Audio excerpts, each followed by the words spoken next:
Ah, o bicho vai pegar, vai ter discussão, vai ter polêmica no programa Hora do Vasco, que começa a partir do meio-dia aqui no canal. Se inscreva e deixe o seu like já a partir de agora.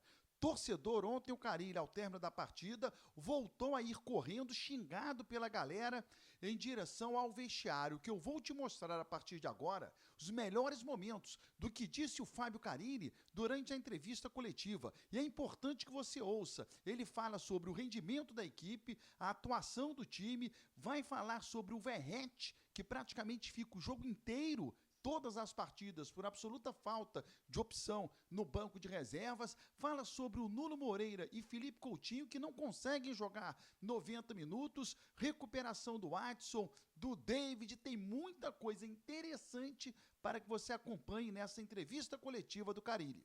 A gente foi superior sim no primeiro tempo, a maior parte a gente foi superior, no segundo tempo não, a gente, apesar que o Léo também não trabalhou, o Léo não fez defesas, enfim, mas teve um controle melhor sim o Lanús na partida, né?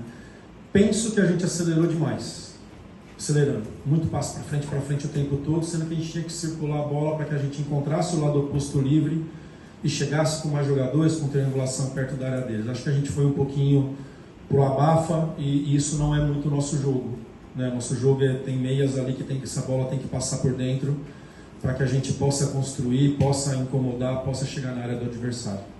Analisando o jogo rapidamente, é claro que depois a gente vai olhar melhor, vieram fechando muito o nosso lado esquerdo. E por isso a gente criou bastante até pelo lado direito no primeiro tempo. Chegamos ali muitas vezes, principalmente com o PH, para terminar as jogadas. Vieram fechando muito aquele lado, um atacante sem bola preocupando demais em marcar o Piton e com bola levando o Piton lá para trás.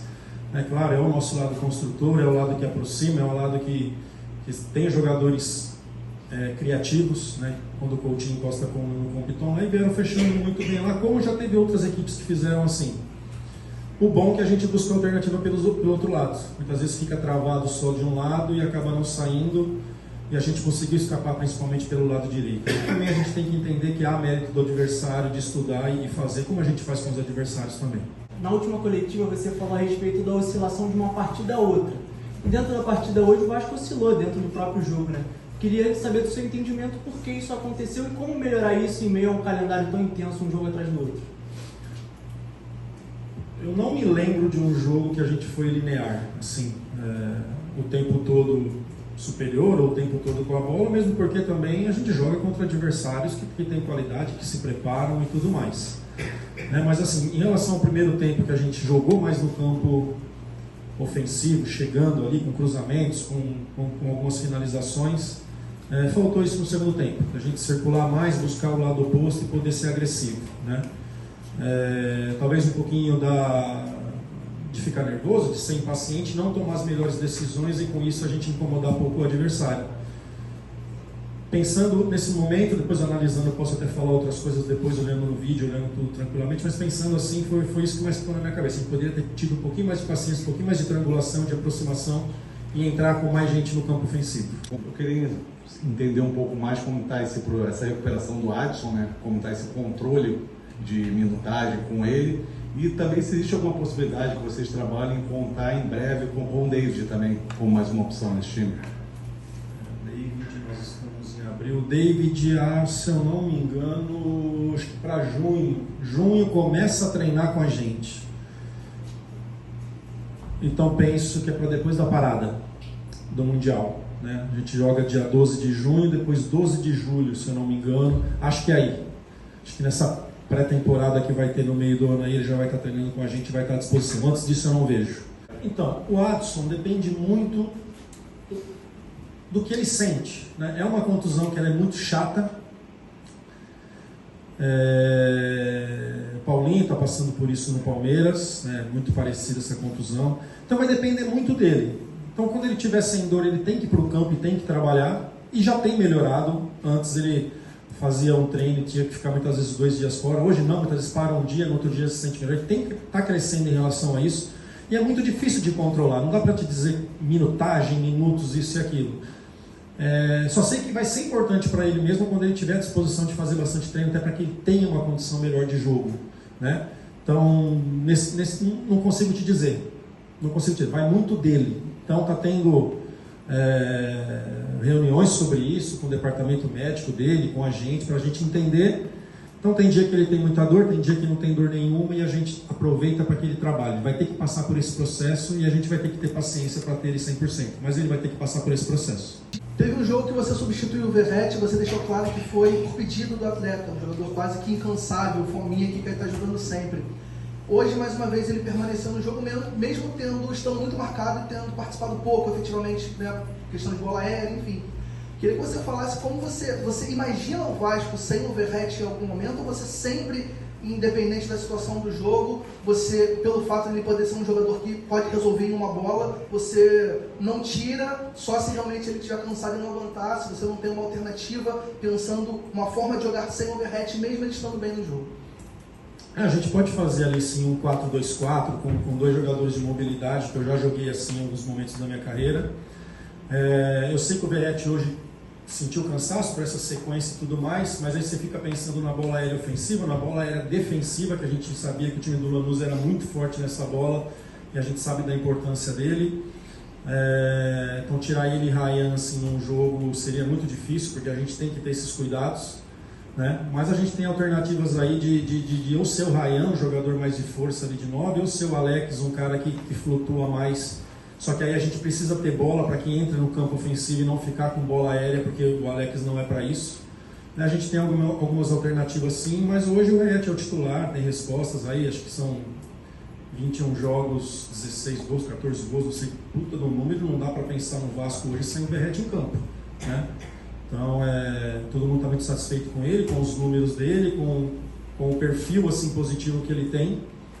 Mas se acaso ele ficar fora, a gente já pensa em outras alternativas e vem trabalhando em outras alternativas se acaso ele não tiver. Você falou há pouco que o Coutinho pediu para sair, ficou sem o armador, também com a saída do Nuno que poderia fazer isso. Você pensou, de repente, colocar o Garré para fazer essa criação ali? Como você mesmo já falou várias vezes, ele não é ponta, é um meia. Não, assim, o Garré, antes de ser contratado, vieram muitos vídeos dele, de todos os clubes que ele jogou, e ele é um cara que ele é um meia que joga aberto. Ele não é um meia de dentro, ele é um cara mais de construir, bem parecido até com o Adson. O Adson até é mais atacante do que ele. Ele é um cara de vir, de construir, de trabalhar, de formar as movimentações por dentro quando tem que ser, mas ele não é um meia na sua essência, tipo o Coutinho, o Payet, que você dá um 10 ali. Eu levo o Nuno ali, quando o Coutinho traz o Nuno para dentro, e o Nuno até fez coisas boas de infiltração, de jogada. Depois a gente sentiu que ele cansou também, aí eu optei em fazer 2 atacantes, Alex e Verratti ali, né? Posso até ter o Garré ali a partir do momento que eu consiga treinar ele, trabalhar e ver qual que é o desempenho dele jogando por dentro como um meia mesmo. Não, o que eu mais vejo dele é ser esse lado que vem para dentro construir, dando passagem para o lateral, né? Parecido assim com o que o Gerson faz no Flamengo e outros jogadores já fizeram isso bastante. O Veiga já fez isso também bastante no Palmeiras, jogando de lado, vindo para dentro para deixar corredor para o lateral. Quero saber de você se você considera como um tropeço esse empate com o Lanús em casa. Mas assim, não podemos dizer que é um tropeço, porque estamos muito dentro da competição ainda, muito, né? Esses times vão lá na altitude ainda, o Lanús tem que ir lá, a gente sabe que não é fácil lá, só depende da gente, né? Pensar agora no Campeonato Brasileiro, depois Copa do Brasil no meio de semana, jogo a jogo, mas a gente está muito vivo dentro da competição. Eu queria te perguntar, se dentro do elenco que você tem, você acha que o Vasco é capaz de apresentar mais do que ser um time aguerrido, de ser um time consciente taticamente, de ser um time com solidez defensiva, como o torcedor parece que está exigindo no momento assim? E se você acha que sim, o que você acha que tem que acontecer no curto, médio e longo prazo para que isso aconteça? Obrigado. Começando pelas vaias, Xingo. Isso aí aconteceu com a gente ganhando, eu não poderia esperar nada de diferente com empate ou derrota em casa. Não tem nada de diferente, não tem nada de absurdo, normal. Se com vitórias aconteceu isso, imagina você não ganhando dentro de casa. A repetição de trabalho, não adianta a gente falar do calendário, reclamar, porque é isso que nós temos, né? Fizemos nada assim de ir, de treinar, de repetir movimentos, nada de jogo do Flamengo para cá, nem tem como, né? E é entendimento nosso com os atletas com a gente da comissão ali, para que a gente possa ter os resultados positivos que o Vasco tanto merece. Hoje foi mais uma partida em que o Coutinho e o Nuno não conseguiram atuar nos 90 minutos, né? Saíram ali no decorrer do segundo tempo.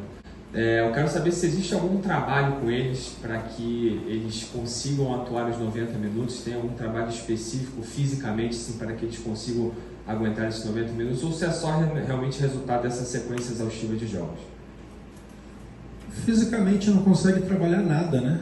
É repouso e jogo, repouso e jogo. Sabemos que o cansaço de uma partida bate 48 horas depois, então o jogo de sábado bateu ontem, onde eu tive que ir para campo ali fazer algumas coisas. Hoje que está enchendo o tanque, já vem outro jogo puxado novamente. Então agora vamos ter uma pausa, né? 4 dias aí para o jogo do Cruzeiro, isso vai ser muito importante para recuperar, para treinar, e depois 3 dias para o jogo do Operário. Isso nesse momento é maravilhoso para nós, maravilhoso, porque muitos jogos aí foram 2 dias, né? Jogamos sábado, domingo, segunda para jogar terça. Aconteceu isso também na primeira semana, foi Santos, quarta na altitude e Corinthians no sábado. Então não tem que treinar, não tem parte física, é recuperar, jogar e fazer com que esses caras vão ganhando condição nos jogos. De vez em quando pode tirar um ou outro, né? Esse trabalho com o Coutinho vai existir principalmente. O Nuno é um cara que não tem histórico de lesão, né? Então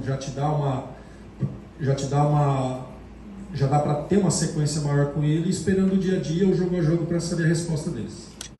Gostou do que ouviu? Deixa aí o seu comentário e a partir do meio-dia tem a Hora do Vasco ao vivo aqui no canal.